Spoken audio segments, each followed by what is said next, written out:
Teman-teman yang dirahmati Allah Subhanahu wa taala, puji syukur kepada Allah atas nikmat sore hari ini. Hari ini Allah menjamu kita di dalam taman-taman surga, karena setiap majelis ilmu itu adalah raudhatan min riyadil jannah, taman di antara taman-taman surga. Makanya kenapa kalau kita duduk dalam majelis ilmu itu gampang ngantuk, itu karena memang kita kayak duduk di taman dengan angin semilir. Tadi saya bilang ngantuk itu kalau dalam bahasa Arab disebut karena efek sakinah. Jadi kalau udah tenang, sakinah, jadinya ngantuk. Kan orang kalau misalnya hidupnya nyaman ya, nggak ada hutang gitu ya, nggak ada pasangan gitu. Kadang ada pasangan itu bikin nggak bisa tidur loh. Tapi seringnya justru kalau sendiri itu nggak bisa tidur. Apalagi sebelum tidur ngelihat IG-nya mantan, lebih nggak bisa tidur. Berat. Jadi majelis ilmu itu di dalamnya Allah turunkan rahmah dan sakinah, kasih sayang Allah dan ketenangan. Kemudian malaikat menaungi mereka. Kemudian Allah Subhanahu wa taala mencatat nama mereka dan menyebut-nyebut nama itu di sisi Allah Subhanahu wa taala. Jadi kita tiba-tiba kalau sering hadir dalam majelis ilmu itu, nama kita tuh sering dimention di langit. Jadi siapapun nama kita, dan itu nama yang ada di KTP loh. Bukan nama hamba Allah bukan. Nama yang kita pakai yang diberikan oleh orang tua kita, bisa nama KTP, bisa nama kayak nama panggilan. Kalau misalnya nama kita kayak agak susah diucapkan, nanti malaikat akan menyebut kita dengan nama-nama yang bermakna kebaikan. Misalnya dia seorang yang rajin duduk dalam majelis ilmu, seorang yang rajin mencari nasihat-nasihat dari para ulama, maka dia akan diberi gelar oleh para malaikat seorang yang muta'alim misalnya, atau orang yang mustaqof misalnya, atau apapun lah istilah-istilah yang baik dari para malaikat untuk kita. Dan benar-benar Allah nge-mention kita di langit, disebutkan misalnya Hanan_Ataki. Asik. Buat yang belum follow. Modus. Ya teman-teman, kemudian salawat dan salam teruntuk Nabi besar, kekasih kita, teladan kita, Nabi Muhammad Sallallahu Alaihi Wasallam. Beliau juga masa mudanya walaupun belum menjadi Nabi, usia belasan tahun, kemudian 20-an tahun, 30-an tahun, banyak teladan yang bisa kita ambil dari baginda Rasul. Walaupun waktu itu beliau belum dapat wahyu. Jadi kalau dibilang kesolehan Nabi Muhammad setelah dapat wahyu itu adalah kesolehan yang dibina dengan ayat-ayat Al-Quran. Nah, kalau sebelum dapat wahyu, kesolehan Nabi Muhammad itu adalah gift dari Allah Subhanahu wa taala. Allah benar-benar ngasih keistimewaan buat Nabi. Allah sendiri yang mentarbiyah Nabi. Allah sendiri yang membina Nabi. Allah sendiri yang mendidik Nabi dari sejak beliau di dalam kandungan ibunya. Allah yang mendidik Nabi Muhammad SAW, sehingga beliau tumbuh menjadi seorang anak muda yang kalau dalam bahasa kita mungkin anak muda yang kece banget. Selain penampilannya keren, beliau juga yang paling lebih keren lagi itu akhlaknya. Jadi setiap Nabi itu kan Allah kasih kelebihan tuh beda-beda ya. Ada Nabi memang lebih dominan fisiknya yang paling keren, walaupun akhlaknya juga luar biasa. Tapi yang terkenal fisiknya, kayak Nabi Yusuf.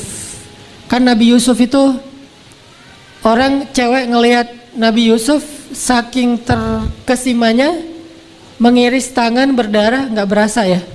Itu saking terkesimanya. Makanya buat cowok-cowok yang merasa udah ganteng nih, coba kasih jarum pentul ke cewek. Mbak, nih jarum pentul buat apa? Coba Mbak tusuk jari sambil ngelihat wajah saya. Kalau Mbak nggak sakit, berarti saya ganteng. Dijamin sakit. Berarti masih mending kayak gitu, nggak ganteng doang. Ada yang lebih parah, dikasih jarum pentul terus ditusuk jarinya sambil ngelihat wajah kita, bukan cuma sakit, jadi infeksi. Berarti kan wajah kita ada virusnya. Lebih parah. Ini beda banget dengan Nabi Yusuf. Ngelihat wajah Nabi Yusuf nggak berasa sakitnya. Kadang-kadang nggak usah ngelihat langsung, ngelihat postingannya aja udah nggak berasa sakitnya. Setiap hari kan cewek-cewek pada kepoin, ini Yusuf lagi ngapain, Yusuf lagi ngapain. Jadilah Yusuf trending topik di Mesir pada saat itu. Semua cewek-cewek ngomongin Yusuf, Yusuf, Yusuf. Setiap cewek di bangkunya gitu ya, di kursi tulis Yusuf gitu ya, di buku catatan Yusuf, di papan tulis. Itu kan cara-cara orang-orang suka-sukaan zaman dulu ya. Kalau sekarang mungkin pakai gadget. Yusuf. Kalau cewek yang jadi simbol cantik di sepanjang sejarah manusia itu siapa? Sarah, istri Ibrahim. Sarah istri Ibrahim saking cantiknya, bukan cuman nggak kerasa kalau ngiris tangan, ngelihat Sarah tuh saking terkesimanya jadi stroke. Saking cantiknya Sarah, ngelihat aja jadi stroke. Siapa yang pernah stroke gara-gara ngelihat Sarah? Raja Mesir.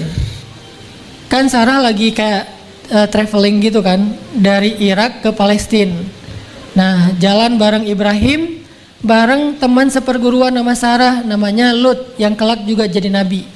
Jadi Ibrahim, Lut, Sarah jalan traveling. Jalan terus transit di Mesir. Pas lagi transit di Mesir, orang-orang ngelihat Sarah itu banyak yang terkesima, akhirnya heboh lah seluruh Mesir kalau ada cewek cantik dari Irak lagi transit di situ. Diundang oleh raja ke istana, jadi disuruh extend, jangan lanjut. Jadi connecting flight-nya tuh di cancel. Ntar dikasih yang kelas bisnis atau yang first class sama raja. Diundanglah ke istana. Sampai di istana, raja pengen ngegodain Sarah, dikirain Sarah ini masih jomblo gitu kan. Soalnya nanya ke Ibrahim, Ibrahim nggak ngaku. Ibrahim, siapa Sarah itu buat kamu? Istri atau siapa? Kalau Ibrahim bilang dia istri saya, nanti Ibrahim bakalan dibunuh demi mendapatkan Sarah. Akhirnya Ibrahim mengatakan, hiya ukhti, dia itu saudari saya. Maksud Ibrahim, saudari saya di dalam beriman, di dalam belajar agama, bukan saudari dalam masalah keturunan. Akhirnya karena raja ngerasa Ibrahim ini bukan siapa-siapa Sarah, bukan suaminya, raja nyaman dengan Ibrahim, dikasih ruang istirahat, kamar yang bagus buat Ibrahim, yang presiden suite gitu. Terus Sarah juga dikasih ruang. Nah, suatu malam rajanya pengen ngegodain Sarah. Baru mau nyentuh, tiba-tiba tangan raja stroke.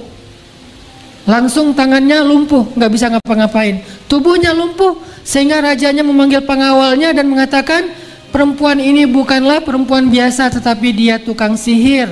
Diusirlah Sarah dengan syarat, dibebaskanlah Sarah dengan syarat menyembuhkan raja dari stroke. Akhirnya Ibrahim berdoa, raja ini sembuh dan mereka dibebaskan dan melanjutkan traveling mereka ke Palestina. Ini saking cantiknya Sarah, ngelihatnya jadi stroke.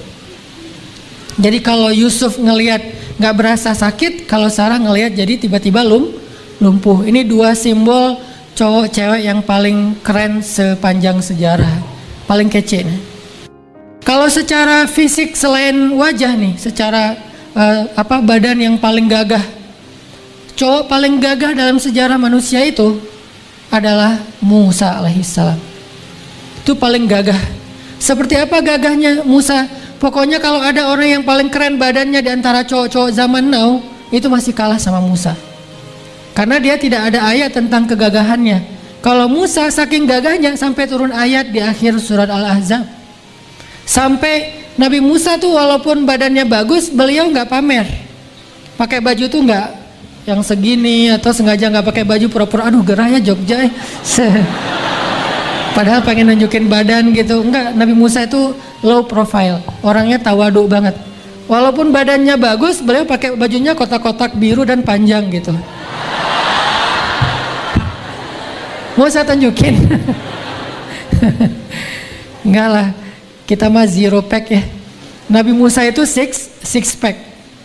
six pack, badannya proporsional banget, semuanya otot, jadi kering gitu ya, nggak basah yang apa terlalu gimana gitu, enggak. Nabi Musa tuh badannya bagus, tapi pakai bajunya tertutup semuanya. Sampai digosipin sama orang Bani Israel, Musa itu tahu nggak kenapa pakai baju kayak gitu? Kenapa? Soalnya dia kudisan katanya. Digosipin kalau Musa itu punya penyakit kulit. Akhirnya Allah ngebelain Musa. Jadi Nabi Musa itu nggak mau ngerespon orang-orang yang komen negatif di akun beliau. Biasa-biasa aja, nggak mau di-blok, nggak mau di delete komennya, biarin aja lah, terserah orang mau ngomong apa. Yang jelas gue nggak akan follow mereka gitu. Jadi followersnya nggak bakalan nambah. Karena mereka suka komen sebagai haters, kan mereka haters banget sama Musa tuh, gara-gara dengki kan. Akhirnya Allah yang ngebelain Musa. Allah membuat semacam adegan kayak cerita dongeng, tapi ini nyata.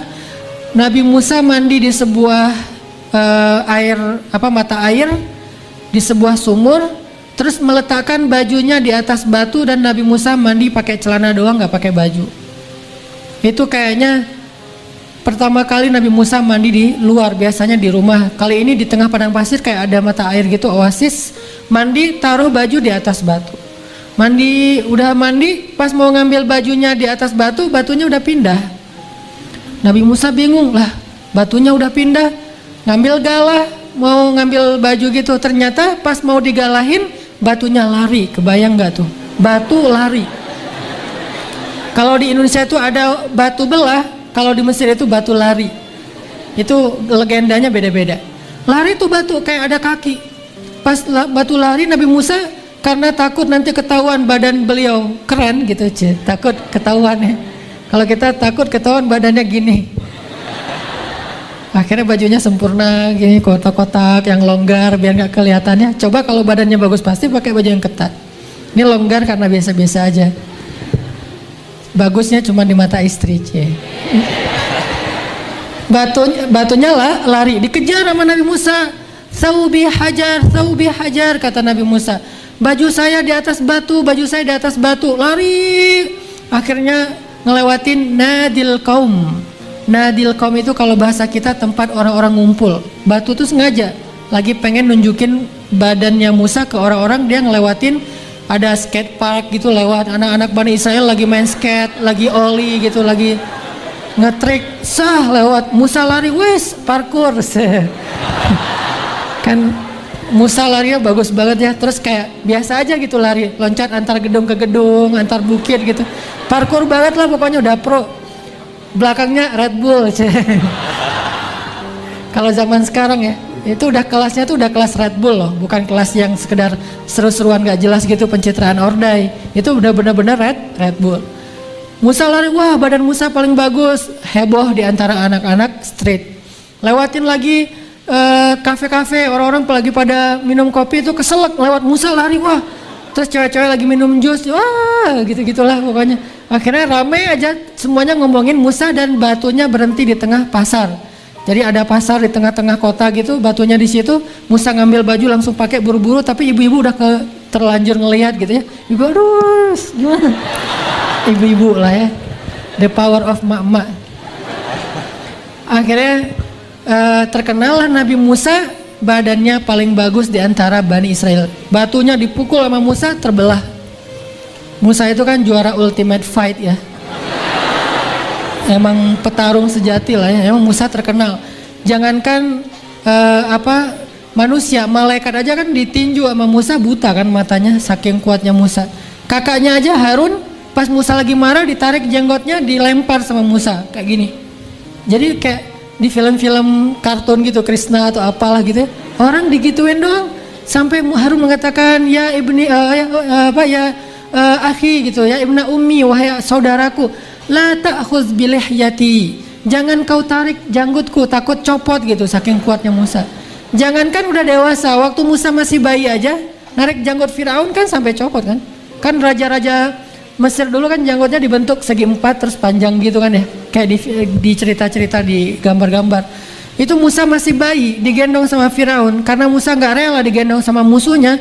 Musa yang tadi habis ketawa-ketawa sama istri Firaun tiba-tiba sekarang jadi cemberut. bayi cemberut. Kebayang ekspresinya nih, bayi ekspresif banget. Langsung diambil janggut Firaun, ditarik sampai berdarah dagunya Firaun. Kekuatan Musa. Nah, ini terkenal nabi yang paling bagus dan paling ideal tubuhnya. Siapa lagi nabi yang paling, nabi anak basket kalau bahasa kita, paling tinggi? Adam alaihissalam. Itu lebih keren daripada anak basket. Anak basket paling tinggi di NBA ya. Berapa? 2 meteran. Nabi Adam 80 hasta. Ini 1 hasta. Kurang lebih setengah meter. Berarti 40 meter. Coba lihat ke atas 40 meter segimana. Itulah tingginya Adam, 40 meter. Karena kata Nabi, penduduk surga tingginya setinggi Adam, 80 hasta, 40 meter. Jadi kita nanti di surga tiba-tiba jadi gede loh. Ini saya kenapa ya? Kayak habis minum obat apa gitu tiba-tiba membesar. Jadi bukan raksasa ya. Karena Adam itu ideal, kitanya yang hobbit. Jadi bukan raksasa Adam gitu. Kebayang gak kalau kita hidup di zaman Adam, terus sholat berjamaah bareng dengan generasinya Adam, kan gak sengaja nih apaan sih di bawah kaki kok keinjak. Ternyata kita gitu.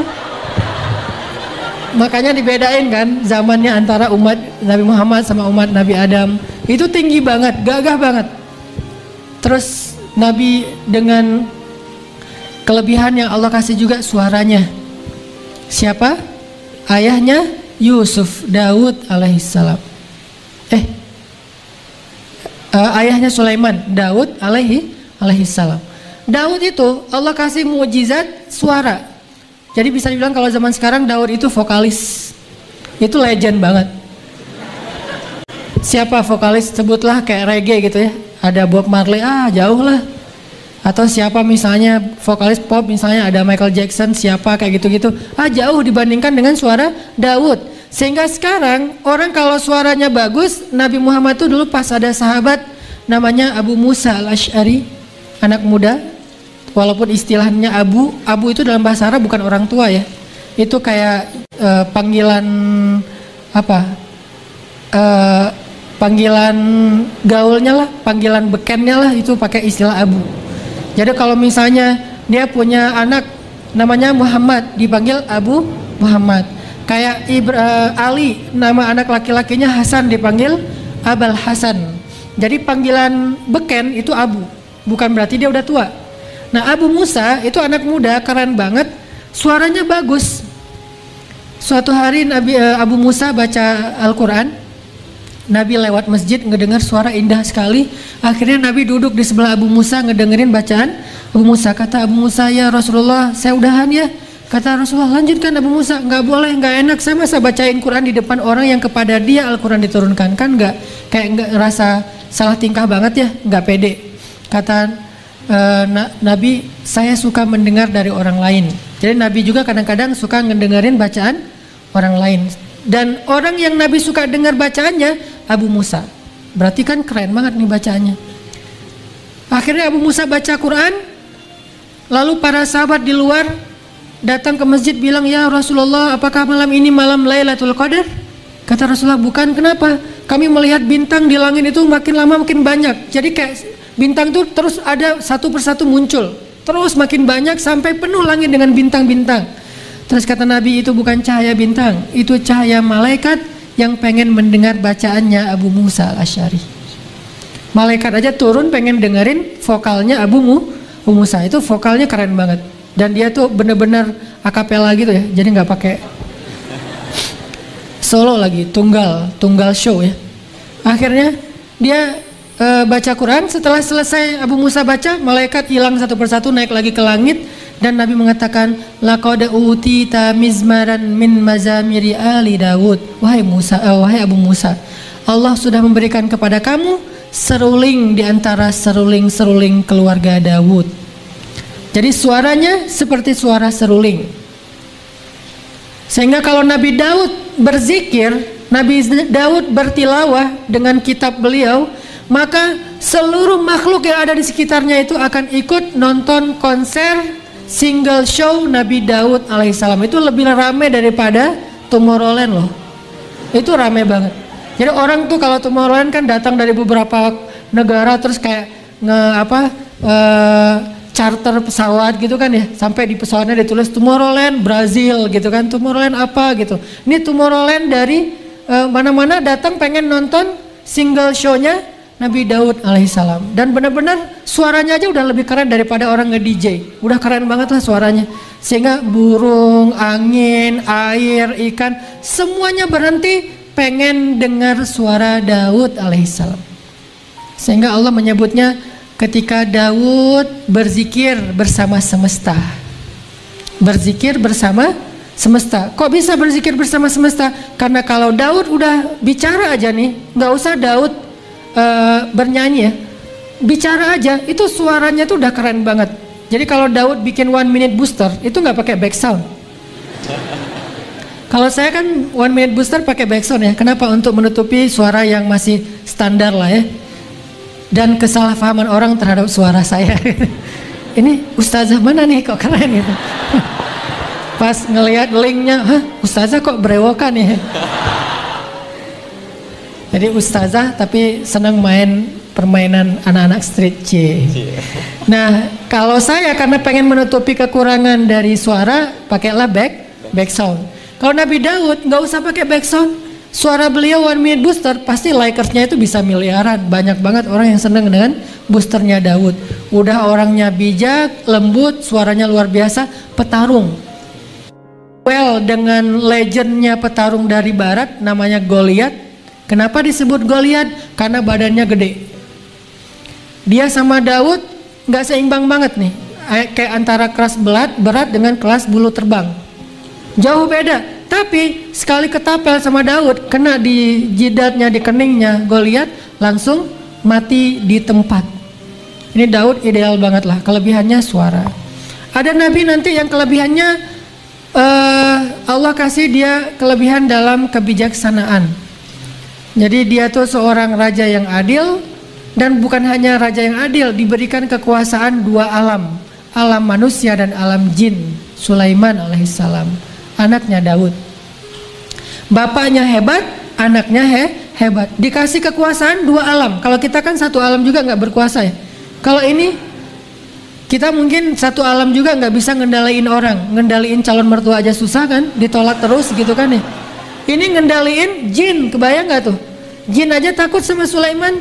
Dan pada masa itu Allah membuka tabir antara manusia dan jin, sehingga jin dan manusia itu hidup berdampingan. Dan apa profesi jin? Sebagai pelayan bagi manusia. Jadi dulu tuh pekerja itu jin, tukang bangunan jin, terus chef di dapur tuh jin, gitu ya. Yang apa nangkep ikan di laut, nelayan tuh jin. Jadi jin tuh banyak profesi. Sampai ada adegan kalau kita baca kisah wafatnya Sulaiman, itu hadis panjang. Ada jin yang profesinya free diver. Jadi dia senang free dive gitu jin, di Wakatobi, di Papua, mana-mana gitu ya. Ini free diver banget, nggak pakai tabung gas. Biasanya dia di laut. Ini sekali ini dia lagi kayak lagi males gitu melaut, lagi badai, mungkin lagi ngapain. Dia datang ke istana, ketemu sama jin yang profesinya sebagai chef. Chef lagi rempong gitu di dapur, wah segala macam. Didatengin sama jin anak laut, jin reggae. Rambutnya gondrong gitu. Datang jin dari free dive ini bilang, kasihan banget sih lo kerjanya di dapur melulu. Coba sesekali ikut saya, kita free dive, kita ke laut, kita lihat terumbu karang, lihat ikan hiu, ikan paus segala macam lah. Itu seru loh. Ya sih pengen. Terus kenapa? Takut sama Sulaiman. Takut kepada Sulaiman. Ini saking jin itu ditaklukkan di zaman Sulaiman. Jin yang galak-galak juga takut kepada Sulaiman, sehingga mereka bekerja membangun rumahnya manusia, bikin gedung-gedung yang bagus, yang tinggi dengan batu-batu yang mungkin kalau diangkat itu harus pakai kren ya, saking besarnya batu kayak bikin piramid. Itu yang bangun tuh adalah generasi jin dikumpulkan di zaman Nabi Sulaiman, sehingga orang lagi jalan tuh ngelihat bukan cuma manusia tapi ngelihat jin. Di zaman itu semua orang indigo, semua orang ngelihat jin. Kalau sekarang kan indigo gaya gitu kan. Walaupun sebetulnya harus diruqyah ya, karena indigo itu gangguan sebetulnya. Jadi bukan sebuah keistimewaan, lebih kepada sebuah gangguan. Walaupun kita tetap respect, cuman nggak boleh dijadikan sebagai acuan. Nanya karena indigo, gue jodohan gak sih sama dia gitu. Tulis namanya, gue cocok nggak sama dia? Nggak cocok. Akhirnya nyari lagi, nanyanya ke indigo ini, jadi akidahnya berubah. Itu Nabi Sulaiman. Nanti ada lagi nabi yang diberikan kelebihannya oleh Allah Subhanahu wa taala, kelembutannya yang luar biasa. Sangat lembut. Gak pernah marah, gak pernah cemberut, gak pernah ngucapin kata-kata yang gak pantas. Dia adalah Yahya alaihissalam. Ada lagi nabi yang diberikan kelebihan oleh Allah Subhanahu wa taala, kesabarannya yang luar biasa. Berdakwah hampir 1000 tahun, 950 tahun berdakwah, kebayang gak tuh? Dan umatnya kurang dari 100 orang. Kalau 95 orang umat Nabi Daud, umat Nabi Nuh 950 tahun, berarti dalam satu orang tuh berapa tahun? 9 tahun ya? Satu orang berarti sekitar 10 tahun. Kebayang gak tuh berdakwah 10 tahun cuma dapat satu orang? Kita bikin event setiap minggu, nggak ada yang datang, sepi terus. 10 tahun bikin event baru datang satu. 10 tahun kita berdakwah di medsos baru satu orang yang ngefollow. Kebayang nggak? 950 tahun bikin akun Instagram, followersnya cuma 95 orang. Dan itu per 10 tahun nambah satu followers. Kurang sabar apa coba Nabi Nuh alaihissalam? 10 tahun follower cuma nambah satu. Dan kita kan ngecek terus tuh, kalau perlu kita kayak minta di mention sama selebgram, foto sama selebgram biar ngedongkrak followers nambah 1000, 2000. Nabi Nuh 10 tahun cuma nambah satu follower, tapi sabar. Ini kelebihan Nabi Nuh alaihissalam. Tapi semua kelebihan para anbiya itu disatukan kepada diri sosok Nabi Muhammad sallallahu alaihi wasallam. Beliau punya semua kelebihan para nabi. Walaupun tidak ditunjukkan secara persis. Kayak misalnya Nabi Sulaiman. Nabi Sulaiman dibukakan kekuasaan dua alam, manusia dan jin. Nabi Muhammad juga pernah. Buat Nabi Muhammad itu nguasain jin tuh gampang. Bahkan beberapa ayat Al-Quran, salah satunya surat jin, Allah menyebutkan bagaimana jin masuk Islam, dapat hidayah gara-gara dengerin Nabi Muhammad baca Quran. Nabi Muhammad posting lagi tilawah gitu, terus tiba-tiba jin nge-like dan masuk Islam. Jadi followers Nabi jin. Dan itu bukan jin yang lagi kayak iseng lewat lagi ngapain gitu, nggak sengaja buka akunnya Nabi Muhammad. Bukan. Jin yang memang selama ini itu pengen mengganggu Rasulullah SAW. Jadi iblis itu mengutus pasukannya di seluruh dunia untuk mengambil sampel tanah dari negeri-negeri yang ada di seluruh dunia. Sampel tanah. Kenapa dicari sampel tanahnya? Karena iblis ngelihat pintu langit itu sekarang udah pakai password kalau mau masuk, susah. Pakai sidik jari. Mau masuk ke sana itu nggak semuanya udah di lock akunnya. Dulu kan kalau mau kepoin langit tuh mudah, naik turun. Kalau ada berita di langit mereka langsung tahu kelompok jin, terus bikin kekacauan di bumi. Misalnya di langit itu Allah akan turunkan rezeki kepada hambanya. Akhirnya jin ngegodain hamba itu supaya nggak bekerja, supaya nggak jujur, sehingga rezekinya dicabut oleh Allah. Pokoknya ngeganggu orang aja tuh. Sekarang tiba-tiba langit di lock, nggak bisa sembarangan naik ke langit dan mencari berita, nggak bisa kepo. Maka iblis curiga nih pasti ada berita besar di bumi nih, sampai langit begitu disiplinnya sekarang, begitu sulitnya sekarang, berlapis-lapis barisan di langit para malaikat tuh, ada apa sih di bumi? Cari sampel-sampel tanah di seluruh bumi. Dibawa ke hadapan iblis oleh jin-jin. Dicium satu persatu sampel tanah itu, dicium nggak ada, dicium nggak ada, dicium nggak ada, diendus nggak ada. Tiba-tiba ketika iblis mengendus satu sampel tanah, yaitu tanah kota Mekah, iblis langsung kaget dan mengatakan, aku mencium aroma seorang nabi. Jadi nabi itu ada aroma di dalam bagi iblis, bagi jin. Aku mencium aroma seorang nabi. Dan kali ini aromanya lebih kuat daripada nabi-nabi sebelumnya. Dari mana kalian dapat tanah ini? Dari Mekah. Pergilah ke sana, cari tahu berita tentang dia, dan kita akan menyusun rencana menghalangi dia dalam dakwah. Diutuslah sekelompok jin mencari tahu berita tentang nabi terakhir yang ada di Mekah. Dan pas mereka sampai di sana, kalau nggak salah di daerah yang disebut dengan Nakhlah, tiba-tiba jin mendengar Nabi Muhammad lagi membaca Al-Quran, kemudian mereka takjub, ajaban, kemudian mereka masuk Islam. Iblis heran, Ini saya tadi ngutus mereka, sampai sekarang belum ada Japrian yang masuk nih. Di telepon di reject, di WA udah nggak dibuka-buka. Ini kenapa nih? Akhirnya berkali-kali dihubungin sama iblis, gak berhasil. Jinnya ternyata sudah masuk Islam. Mereka balik lagi ke negeri mereka, nggak balik ke iblis. Ada yang ke Irak, ada yang ke Yaman, ada yang kemana-mana keliling. Masing-masing berasal dari negeri-negeri yang berbeda, berdakwah kepada kaumnya. Selang setahun mereka datang lagi kepada Nabi Muhammad. Mereka mengatakan, ya Rasulullah, kami alhamdulillah sudah berhasil mengislamkan jin ribuan lewat mereka nih. Jadi viral banget ternyata dakwah Nabi di kalangan jin. Dan mereka mengatakan mereka semuanya fansnya Rasul. Boleh nggak kita bikin sebuah seminar, kata jin, yang anggotanya itu pesertanya semuanya jin. Kata Nabi boleh, tapi jangan dekat-dekat dengan rumah penduduk ya. Karena jin kan gede-gede dan beda kan karakternya, agak-agak kusak-rusuk gitu kan, nggak rapi. Akhirnya ditaruhlah seminarnya di tengah padang pasir. Nah pas malam mau bikin seminar, dan seminarnya harus malam ya, kalau nggak serem kan jin ya. Pas malam mau seminar, Nabi itu ngajak sahabat siapa yang bisa dampingin Nabi buat acara seminar. Jadi kayak jadi LO-nya Nabi lah, atau jadi asistennya Nabi. Nggak ada sahabat yang mau coba. Kemana Rasul? Seminar jin. Aduh saya lagi nggak enak badan. Kemana Rasul? Seminar jin. Ini saya lagi ada janji sama teman. Saya mau apa? Akhirnya Nabi memaksa Abdullah ibnu Mas'ud jadi asisten Nabi di seminar jin. Itu disebutin nanti di kisah panjang surat Al-Jin dan beberapa surat yang lain. Berangkatlah Ibnu Mas'ud seminar bareng dengan Nabi di tengah padang pasir. Pas sudah mau sampai ke venue-nya, Nabi memberhentikan kendaraan beliau, onta beliau, turun bareng Ibnu Mas'ud. Kemudian Nabi menyuruh Ibnu Mas'ud berdiri di sebuah tempat. Lalu di sekeliling Ibnu Mas'ud Nabi membuat lingkaran pakai jari beliau sambil qomat kamit membaca zikir doa gitu, dibuat lingkaran.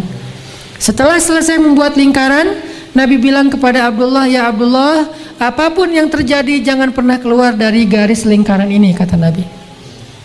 Apapun yang terjadi. Siap ya Rasulullah. Rasul mau kemana? Saya mau ke stage, mau seminar. Berangkatlah Nabi ke tempat seminar. Ternyata begitu Nabi berhenti di tengah padang pasir, berbondong-bondong datang anggota atau peserta seminar itu dari kelompok jin. Jadi nggak jauh dari situ tuh kayak ada meja registrasi ulang gitu kan. Terus jin datang ngantri registrasi ulang. Pak udah bayar? Udah. Kok nggak ada nih namanya di laptop gitu-gitu. Pokoknya heboh aja jin. Dan jin itu kan susah diatur ya. Nggak bisa diatur jin tuh. Ada yang lari, ada yang loncat-loncat, ada yang apa terbang-terbang. Dan Abdullah ada di dekat meja registrasi. Abdullah bin Mas'ud ada di dekat meja registrasi yang sekarang lagi crowd banget, lagi rame banget jin berkumpul di situ. Sehingga Abdullah hampir terinjak-injak di antara jin. Gede-gede tuh jinnya. Ada yang bertanduk, ada yang mirip hewan, ada yang segala macam. Abdullah ngelihat ngeri banget pemandangan waktu itu. Suaranya riuh luar biasa, lebih daripada riuhnya pasar dan konser, riuh banget. Dan kata Abdullah, hampir saja saya lari karena ketakutan. Kalau saya tidak ingat dengan pesan Nabi, jangan keluar dari garis yang Nabi buat. Bertahan aja di situ sambil tutup mata apa segala macam, tutup telinga, saking riuhnya jin. Pas jin udah berkumpul rame, Abdullah tidak bisa melihat Rasulullah karena ukuran jin kan gede-gede ya.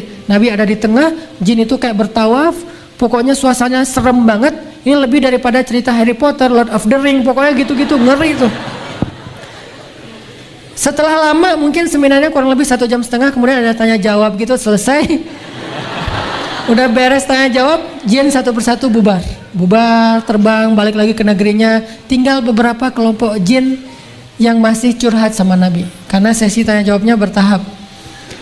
Nah, Abdullah dari jauh kan nggak kedengaran ya suaranya dari kejauhan. Apa kok ada jin yang datang ke Nabi terus berangkat balik lagi, datang lagi balik lagi.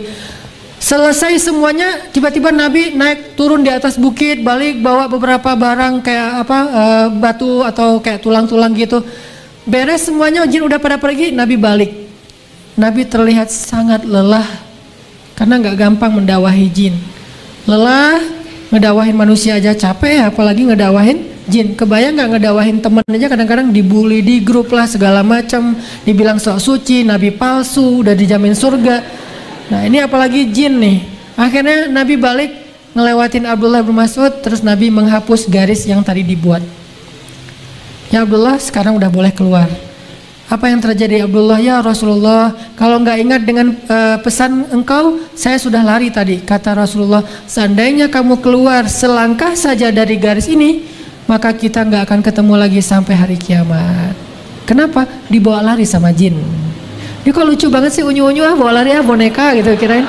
Abdullah dikirain mainan. Saking kecilnya Abdullah, kalau kamu keluar selangkah aja dari garis itu, mungkin kita nggak akan ketemu lagi selama-lamanya, wahai Abdullah. Ya Rasulullah, apa yang terjadi tadi di akhir? Kalau saya ngelihat mereka berkelompok-kelompok, kata Nabi, mereka menyampaikan masalah-masalah yang mereka hadapin kepada saya. Jadi curhat jin. Ada jin yang belum bisa damai, ada jin yang geng. Dari satu geng dengan geng yang lain tuh suka tarung di jalan. Akhirnya mereka bilang, ya Rasulullah, kita ini ada 2 geng dari daerah Syam. Biasanya kita tarung di jalan, bunuh-bunuhan, bacok-bacokan, damaikanlah di antara kami ya Rasulullah. Akhirnya Nabi menjabatkan tangan jin, mendamaikan mereka, bersaudara antara 2 geng jin. Gak tahu apa geng motor, apa geng apalah, pokoknya geng aja. Pulang. Terus ada lagi jin, tua-tua, kurus-kurus gitu. Ternyata jin apa? Jin berasal dari negeri yang sedang musim kemarau dan paceklik. Ada kayak gitu, mereka curhat, ya Rasulullah, di negeri kami kurang makanan, kami sering kelaparan, anak-anak kami gizi buruk, malnutrisi, gitu-gitulah. Kayak sekarang di mana tuh? Di Yaman, di Suriah gitu kan, atau di Afrika. Maka akhirnya Nabi naik ke atas bukit-bukit padang pasir, nyari apa? Nyari tulang belulang. Dikumpulkan nama Nabi kayak kita nyari kayu bakar, ditaruh di depan jin. Kata Nabi, mulai sekarang tulang adalah makanan kalian. Maka sejak saat itu tulang adalah makanannya jin sampai sekarang. Makanya kalau teman-teman yang senang off-road, hati-hati kalau lagi di hutan di mana, kalau mau buang air, perhatikan kalau ada tulang jangan, karena itu dia lagi dinner. Bayangin orang lagi enak-enak dinner kita siram, sebel nggak sih? Nggak usah jin yang temperamen ya, manusia aja digituin kan pasti dipukulin tuh, dikeroyokin. Jadi wajar kalau pulang-pulang dari sana tuh hilang akal lah atau apalah segala macam, tiba-tiba jadi orang kayak setengah sadar atau digodain sama jin, disantet sama jin. Kenapa? Karena kita orang lagi enak-enak makan digangguin. Maka perhatikan, karena tulang adalah makanan jin sejak zaman Rasulullah SAW sampai hari kiamat. Tapi kok nggak habis? Karena mereka makannya nggak kayak kita. Kalau kita kan makannya dihabisin ya, kalau mereka dijilat-jilat gitu lah, mirip-mirip kayak anjing gitulah makan tulang, apa menjilat tulang. Ini yang terjadi pada Rasul. Nabi tuh kalau mau menguasai alam jin bisa banget, karena Nabi pernah lagi sholat digodain sama jin yang newbie gitu, anak baru. Jadi ada jin baru lulus sekolah dikasih kayak tugas akhir. Jadi kayak apa bikin praktek gitu, praktek menggoda manusia.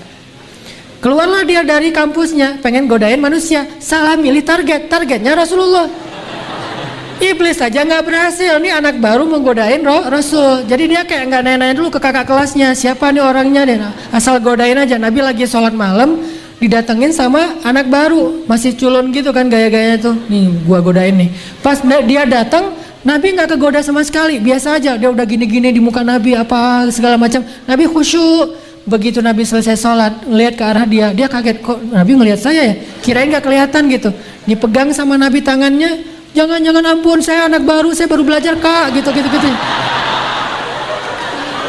Dia kayak tiba-tiba jadi minta maaf gitu, kak saya nggak tahu kakak ternyata senior apa segala macam. Akhirnya Nabi pegang tangannya, diikat sama Nabi, diikat, digulung, jadilah dia kecil kayak bola gitu, ditaruh di tiang Masjid Nabawi. Subuh-subuh pas anak-anak Madinah, anak-anak kecil gitu, anak-anak SD gitu ya, mau datang ke masjid, mereka ngelihat ada bola api tergantung di tiang masjid. Kan jin dari api kan ya, jadi bentuknya bola, kayak ada festival main bola api kan kalau di kita pas tahun baru Islam, pas menjelang Ramadan. Ini ada bola api menggantung di tiang masjid yang terbuat dari pelepah kurma, tapi pelepah kurmanya nggak terbakar. Anak-anak kecil kan jadi kayak penasaran, nih bola api apa, ntar habis sholat kita main bola. Akhirnya mereka sholat, begitu selesai sholat itu bola api diambil sama anak Madinah, ditendang-tendang jadi sepak bola. Bisa jadi sepak bola pertama dalam sejarah dunia itu sebetulnya di zaman Nabi, tapi bolanya bukan dari karet atau plastik, bolanya dari jin. Nabi ngelihat, waduh maaf, ampun segala macam. Nabi kasihan sama dia, akhirnya dilepas sama Nabi. Kata Nabi, kalau bukan karena saya teringat dengan doa saudara saya Sulaiman. Apa doa Sulaiman? Ya Allah, berikan saya kekuasaan yang sangat luas, yang engkau tidak akan berikan kepada siapapun setelah saya. Berikan saya kekuasaan yang sangat luas, yang tidak engkau berikan kepada siapapun setelah saya. Kata Nabi, kalau bukan karena teringat dengan caption saudara saya Sulaiman, yang dia pengen kekuasaan yang tidak diberikan lagi setelah itu kepada siapapun, maka akan saya biarkan jin ini menjadi bola dan ditendang-tendang oleh anak-anak Madinah sampai siang hari. Jadi Nabi bisa banget menguasai jin, cuman gak mau menghormati doa Sulaiman. Jadi semua mukjizat para anbiya Allah berikan kepada Rasulullah. Nabi Musa, mukjizatnya yang paling besar apa? Membelah laut. Nabi bisa lebih dari itu, bukan laut, bulan. Kan lebih ngeri kan? Laut cuman laut merah doang tuh, selat yang antara Asia dengan Afrika, laut merah tuh dibelah sama Nabi Musa. Cuman berapa ribu kilo sih? Sementara Nabi Muhammad bukan laut yang dibelah, bulan di surat Al-Qamar. Jadi lebih dahsyat daripada Nabi Musa. Nabi Sulaiman terbang dengan angin, kan kekuatan Nabi Sulaiman bisa terbang dengan angin. Kan Nabi Sulaiman pernah lagi terbang gitu ya, terbang rendah gitu, kayak orang lagi pakai pesawat kecil terus naik helikopter gitu kan. Terus orang-orang para petani ngelihat Sulaiman bisa terbang dengan keluarganya, mereka mengatakan, aduh hai seandainya saya menjadi Sulaiman, beruntung sekali ya Sulaiman. Sulaiman langsung kayak landing di situ mengatakan, Pak, Bapak ngomong apa barusan? Enggak nak, kamu beruntung sekali bisa diberikan kekuasaan seperti ini. Kata Sulaiman, mau nggak saya kasih tahu sesuatu yang lebih beruntung dari ini? Apa? Yang lebih beruntung daripada kekuasaan Sulaiman bisa terbang kemana-mana? Kata Sulaiman, satu kalimat zikir itu lebih utama dari semua kekuasaan yang saya dapatkan. Satu kalimat zikir. Sulaiman bisa terbang keliling bumi, Nabi Muhammad keliling langit, Isra dan Mi'raj. Masya Allah. Lebih dahsyat daripada keliling bumi. Jadi Nabi Muhammad itu orang yang nggak pamer. Kalau Allah sebutkan kisah Sulaiman, Sulaiman. Nabi nggak gitu orangnya. Kisah Musa membelah laut, laut doang tuh bulan. Nggak gitu. Nabi itu orangnya tuh nggak caper, nggak pamer, bahkan beliau menghargai nabi-nabi sebelumnya. Makanya beliau disebut musaddiqan, sebagai pembenar kepada nabi-nabi sebelumnya. Tapi semua keutamaan nabi-nabi sebelumnya dikasih kepada Rasulullah SAW. Nabi Yahya itu lembut, Nabi Muhammad lebih lembut lagi tuh. Kalau nabi-nabi sebelumnya punya umat yang kelak jadi nabi kan ada banyak tuh ya. Kayak Nabi Ibrahim punya murid, Lut kelak jadi nabi. Kemudian Nabi Daud punya murid dan sekaligus anak, yaitu Sulaiman, kelak jadi nabi. Nabi Yakub punya murid atau anak, kelak jadi nabi, yaitu Yusuf. Dan seterusnya dan seterusnya. Nabi Muhammad, murid beliau, sahabat beliau, terutama yang awalun, itu kualitas mereka kualitas nabi loh. Terutama 10 sahabat yang dijamin surga, itu semuanya kualitasnya tuh kualitas para anbiya. Ada Abu Bakar, bukan satu nabi itu. Rasul pernah membandingkan Abu Bakar itu seperti Ibrahim. Dan julukannya juga sama, Siddiq. Wadhkur fil kitabi Ibrahim innahu kana siddiqan nabiyya. Ibrahim itu Siddiq. Sahabat yang Siddiq, Abu Bakar as-Siddiq. Jadi kalau kita pengen tahu seperti Siddiq apa Abu Bakar, lihat aja kisah Ibrahim. Saking siddiqnya Ibrahim, melakukan hal-hal apapun yang Allah perintahkan walaupun berat, dia lakuin sama beliau. Begitulah Abu Bakar, ada Ibrahim. Kadang Nabi Muhammad membandingkan Abu Bakar itu dengan Isa dari sisi lembutnya. Muncul lagi Umar. Umar itu seperti Musa dan Nuh, dua nabi. Dalam riwayat yang lain, Umar itu ada, seandainya ada nabi setelah saya, Umar lah orangnya, cuman tidak ada nabi setelah saya. Jadi kualitas pengikut Nabi Muhammad itu kualitas para anbiya. Muhajirin dan Ansor yang awalun, was-sabiqunal awwalun minal muhajirin wal ansor.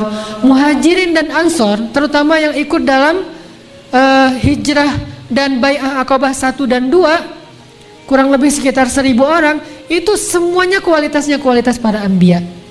Bukankah anbiya itu jumlahnya sekitar 124.000? Dan kurang lebih itulah jumlah sahabat senior 124.000, dan mereka semuanya kualitasnya seperti para anbiya. Dahsyat. Ada para nabi yang ahli ibadah, ada para nabi yang punya kepekaan, farasah. Farasah itu bahasa Arab terus jadi bahasa Indonesia firasat. Farasah. Siapa nabi yang punya farasah? Gurunya Musa, Nabi Khidir. Di zaman sahabat ada juga sahabat yang punya farasah. Salah satu sahabat yang punya farasah itu adalah Utsman. Utsman itu firasatnya dahsyat. Sama kayak Khidir punya firasat, lagi jalan bareng Musa ngelihat anak kecil dipatahin lehernya. Dibunuh sama Nabi Khidir. Musa bertanya, "Kenapa engkau membunuh anak kecil yang tidak berdosa?" Kata Khidir, "Bukankah kamu berjanji tidak akan bertanya? Ya sudah, maafin saya." Lanjut sampai akhirnya dijelaskan kenapa saya membunuh anak itu. Karena anak itu nanti besarnya menjadi durhaka kepada orang tua. Lebih baik dia mati sekarang dalam keadaan belum durhaka daripada nanti dia menyusahkan orang tuanya. Cuman yang tahu itu cuma Nabi Khidir, Musa aja nggak tahu. Di antara sahabat ada yang tahu hal-hal yang seperti ini, namanya Utsman bin Affan. Utsman lagi ngajar, waktu itu Utsman sudah menjadi khalifah 3 setelah Abu Bakar dan Umar. Lagi ngajar kayak gini di Masjid Nabawi. Tiba-tiba datang seorang murid, seorang laki-laki pengen belajar kepada Utsman. Pas dia di pintu masjid, gak sengaja dia ngelihat aurat seorang perempuan. Jilbabnya kesingkap angin sehingga kelihatan rambutnya. Sekilas rambut gak sengaja. Lihat rambut seorang cewek gak sengaja, ya udah dianggap itu bukan dosa. Namanya juga gak sengaja, cuman rambut, cuman sekilas, itu juga kesingkap angin. Masuk dia ke masjid, tapi nggak bilang astagfirullah, soalnya dia pikir itu nggak dosa.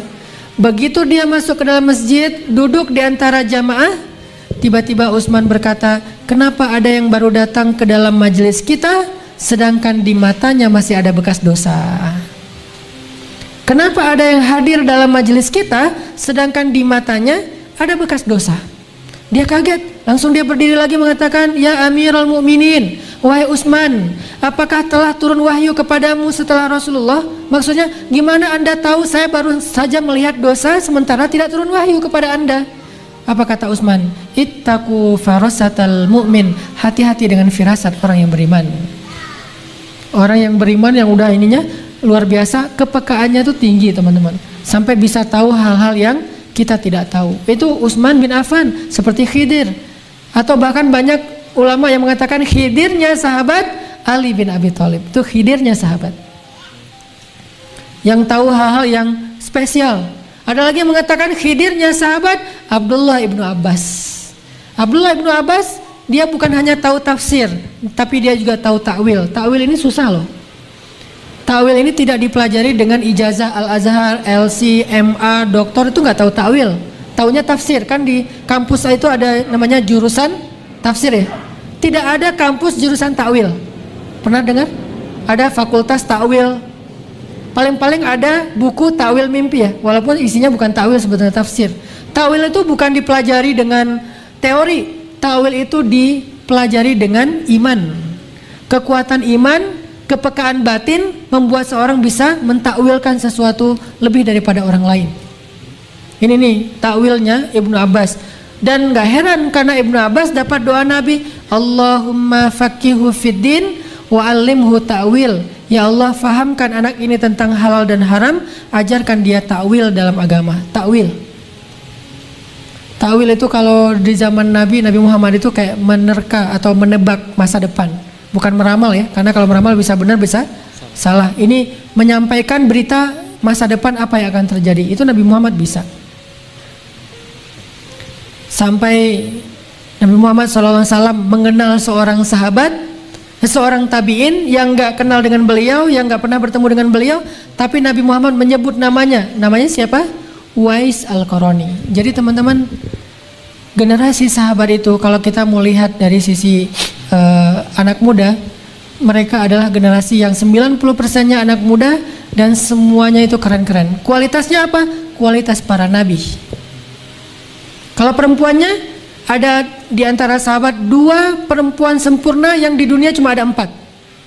Bayangin, kata Nabi, "Kamula minar rijali katsir, walam yakmul minan nisa illa arba'ah."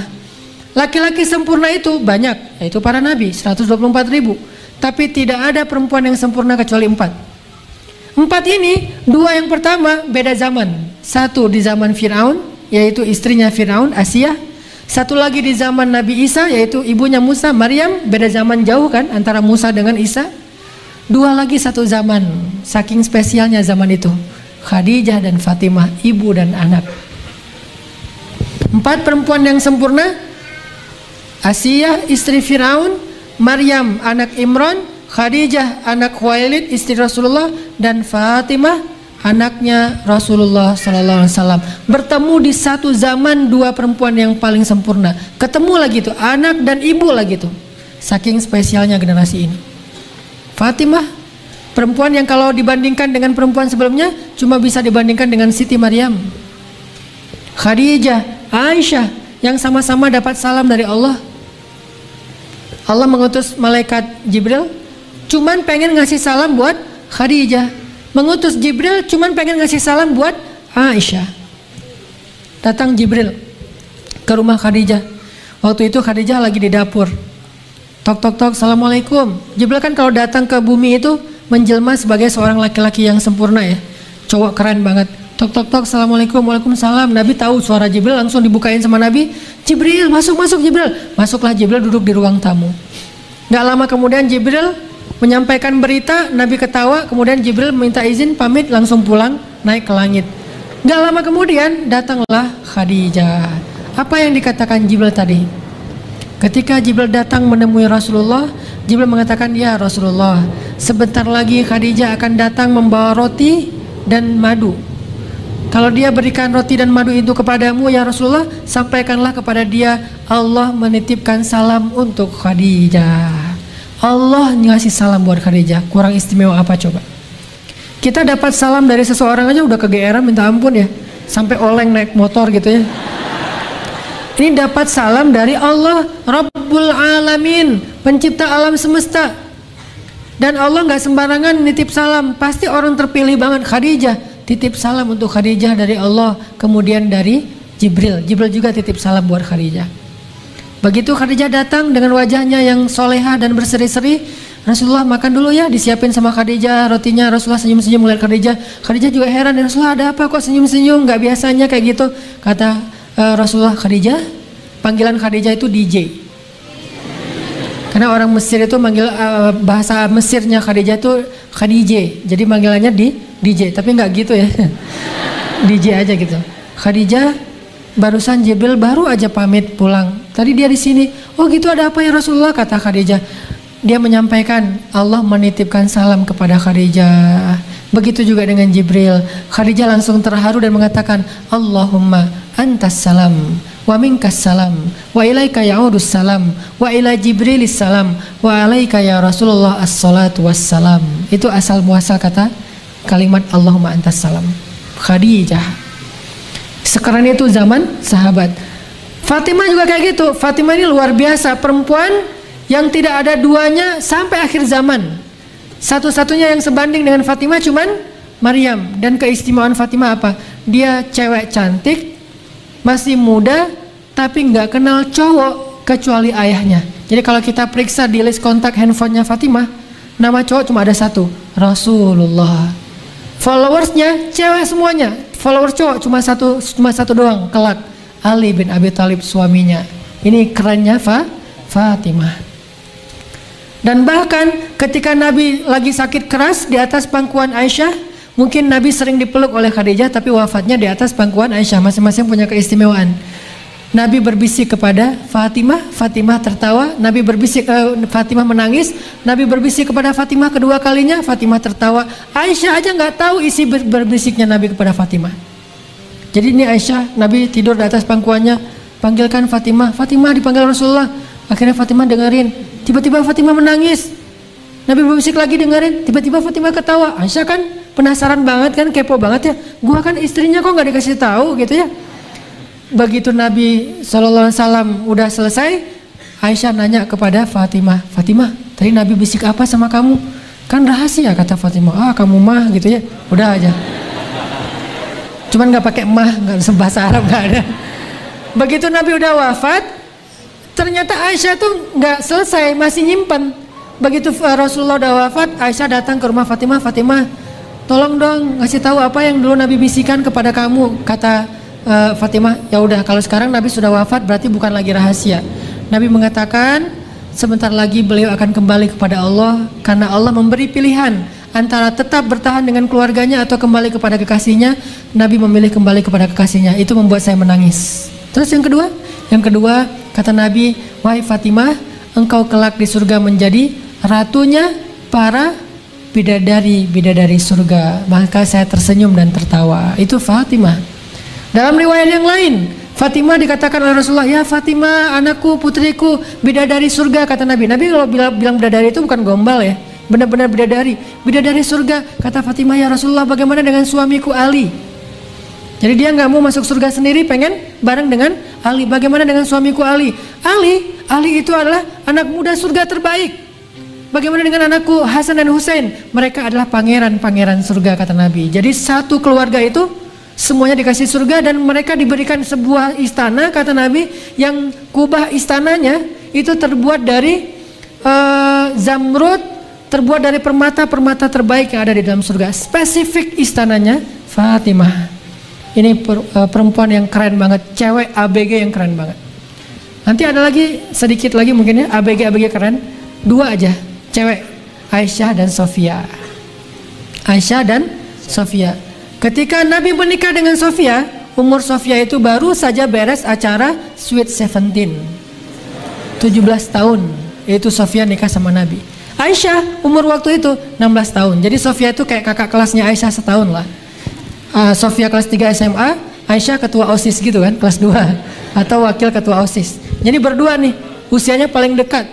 Dan kedua cewek ini di usia muda mereka sangat-sangat terjaga, udah cantik, terkenal, orang-orang terhormat, kaya raya, tapi terjaga banget. Dan tidak ada yang tahu Aisyah, yang pernah menyentuh Aisyah kecuali Rasulullah Sallallahu Alaihi Wasallam. Jadi buat teman-teman, kece itu bukan cuma penampilan. Oke, emang Khadijah itu cantik pasti, Fatimah itu cantik, Aisyah itu cantik, Sofia itu cantik, tapi bukan itu nomor 1. Akhlak, iman, itu yang buat mereka spesial di sisi Allah. Karena kalau cantik doang, nanti ada kalau di Mesir itu ada siapa simbol cewek cantik di Mesir? Cleopatra. Tapi kan nggak disebutkan Cleopatra di Al-Quran. Yang disebutkan justru Sarah. Karena dia cantiknya bukan cuma fisik, tapi juga solehah. Kalau keren, mungkin juga banyak cowok-cowok keren. Bahkan di zaman Nabi itu ada cowok keren yang dideportasi gara-gara terlalu keren. Zaman sahabat, zaman Umar. Dia dideportasi, paspornya dicabut gara-gara salah saya apa? Salah kamu, terlalu keren. Terlalu keren salah gitu di zaman itu. Saking terlalu kerennya dia bikin banyak cewek itu nggak bisa tidur loh. Semuanya nyebut nama dia. Seandainya saya jadi istrinya, seandainya saya jadi kekasihnya, sampai dan rambutnya itu ikal sepundak, dipanggil sama Umar, bawa dia ke sini, saya pengen tahu anaknya kayak gimana. Pas datang, oh ini anaknya, keren. Gitu. Terus Umar bilang, kalau gitu supaya kamu nggak keren lagi, dibikin nggak terlalu keren, potong rambut kamu, panggil barber shop gitu, potongin rambutnya. Pas sudah dipotong, akhirnya dia pakai sorban karena rambutnya udah pendek kan. Dia pakai sorban, datang lagi ke Umar. Pas dia datang ke Umar pakai sorban, kata Umar, ini lebih keren daripada yang tadi. Susah bikin dia nggak keren. Mungkin dulu kalau udah ada kupluk, dia udah pakai kupluk gitu. Mungkin lebih keren kali ya kalau pakai kupluk ya. Saya lah ya. Insya Allah. Akhirnya dideportasi gara-gara terlalu keren. Tapi kan nggak istimewa, keren doang. Moral dan iman. Makanya yang membuat mereka kece itu bukan cuma fisiknya, bukan cuma duitnya, tapi iman dan akhlak. Mudah-mudahan itu dulu yang kita perindah, yang kita dandanin, yang kita make upin setiap hari. Apa kabar make up iman saya hari ini, touch up iman kita hari ini, akhlak kita hari ini. Terus itu yang dipakai. Jadi kalau kita pengen keren itu pakai baju yang bagus, celana yang keren, topi segala macam, itu kan dandanan zahir ya. Itu kan keren zahir. Dandanin juga secara batin hati kita dan akhlak kita dengan dandanan dan perhiasan-perhiasan yang bagus. Dan salah satu perhiasan perempuan yang paling berharga biar bikin dia kece, sifat malu. Itu perhiasan paling indah pada diri perempuan. Dan perhiasan yang paling indah pada diri laki-laki yang bikin dia kece, tanggung jawab. Jadi mahkotanya perempuan adalah sifat rasa malu, mahkotanya laki-laki adalah tanggung tanggung jawab. Mudah-mudahan kita menjadi seperti mereka insya Allah, bukan hanya fisiknya tapi juga zahir dan